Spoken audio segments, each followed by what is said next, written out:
So hopefully this will be a quick tutorial on how to grow and culture microworms. So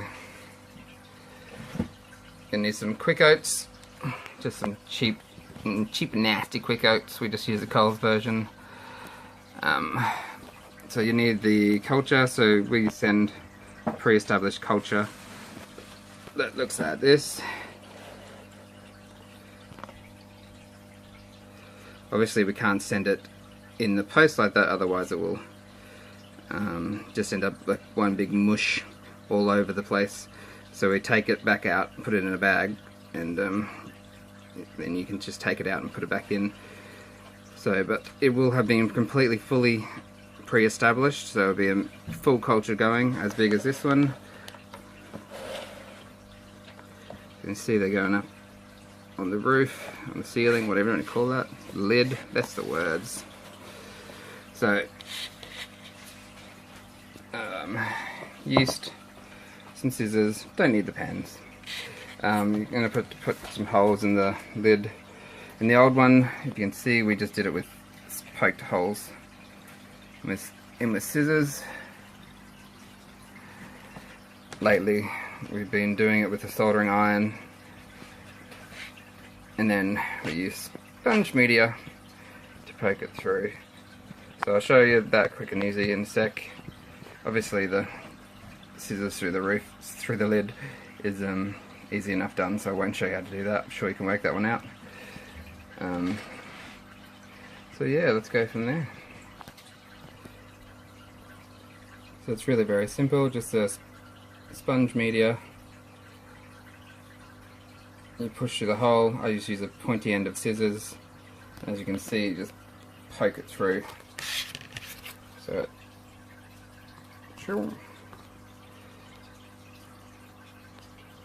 blurry videos.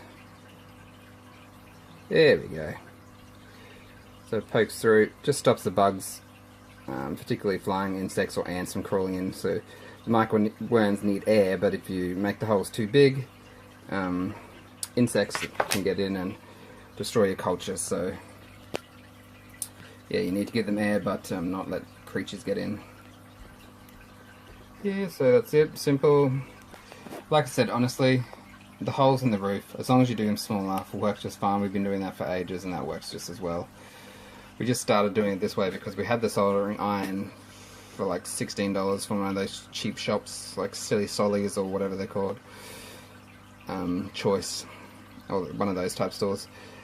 And yeah, we can get a slightly bigger hole and push the sponge filter through to prevent insects from getting in. So, but yeah, we haven't really had any problems doing it with just, as long as you do really tiny enough holes. Which, with this camera, oh maybe, there we go. Yeah, we really haven't had a problem. So either way is honestly completely up to you which one you choose. If you don't have a soldering iron, just poke a hole in the roof. Just do it gently so you don't crack it. So I should be able to, if I can show them, this one, like there, pushed a little too hard and just cracked it. That can actually create a bit of a problem sometimes if you crack too much. So just try not to crack it. It's that simple. But as for the rest, honestly, a bit of quick oats. You'd be like, how much? Honestly, just enough to cover the bottom and a bit more. Really, I don't worry about measurements. It's actually been that easy. Microworms is it's not very complicated. Don't really need measurements. I just chuck some quick oats in, put some of the culture in when I'm trying to split it, which I'll just show you in a second. Put some yeast on top, and pre-established aquarium water, and it's really that simple. So I'll show you as I go along. So you either get some dechlorinated water or just dip into your aquarium and just ever so slightly just pour it in. You honestly want to make it just so it's moist. So all the rolled oats, quick oats, is moist but not actually wet. So you look at that, you can see most of it's all wet. There's really no dry spots, but it's not waterlogged. You don't want it waterlogged. So Just kind of pour until it looks right. And once again, it's really simple. It's not like it's, you know, if you do a little too much or a little too little, it's not really much of an issue. Just as long as you don't go too far either way. So this is us splitting. You'll just need to put all of your pre-established culture in the box we're given and put a bit of yeast on it, because it's actually already completely pre-established. It came out of a completely full culture. But this is how you split it. Once it re-establishes and you see that, you know, how much there's in there, and you can see that it's all crawling up the sides like it is here, you can just continue to create your own new cultures very easily by doing this. So I just scrape around the sides. You can see them and there crawling up. Make sure I get some of those off.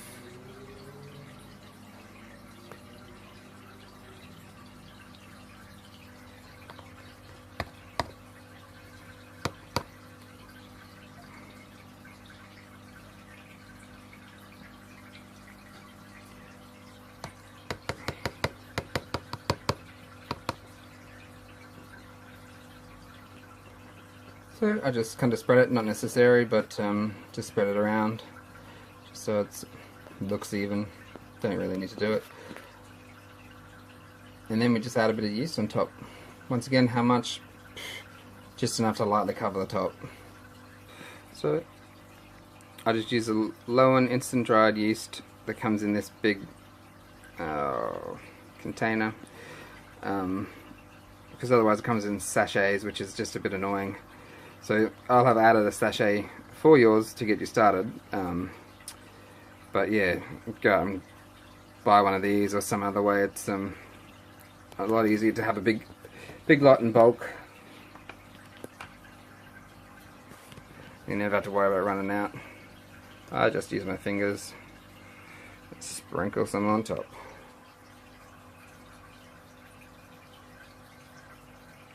Just make sure I kind of cover the container.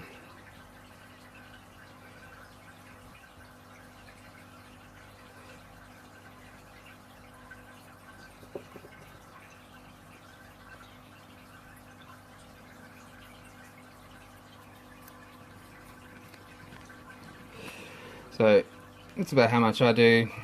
I mean, there's a degree where you probably can feed too little too much, but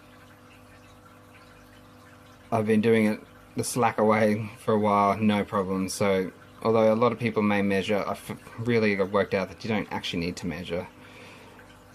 So really it's that easy. Kind of slapdash, and honestly have no problems. All of our cultures are doing extremely well. Currently got like 8 or 10 cultures pre-established. So yeah, you don't really have to worry too much. It's that easy. And because my old one hasn't completely died yet, I'll actually just put in a sprinkle of it. Just give it a bit more yeast to feed on. And I'll be able to split it again, because it's actually still not looking too bad. So once it gets too funky looking, you want to obviously probably throw it. But yeah, you just kind of just keep splitting it. That's it. So, and that's how you just keep making your own. So this one I could have split that a few times into, you know, probably several containers. I could have split the amount I just did into 4 containers, but I don't need it, so I didn't. But if you're doing it and you need that many, then yeah, do it. You could easily split that amount across that I actually scraped out of there across 4 different cultures and start new cultures with. So yeah, nice and easy. Good luck with it. Hope it all works out.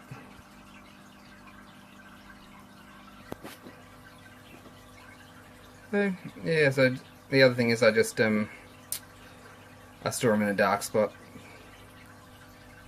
So that's really all there is to it. Alright. And yeah, it will stink. can't really help that.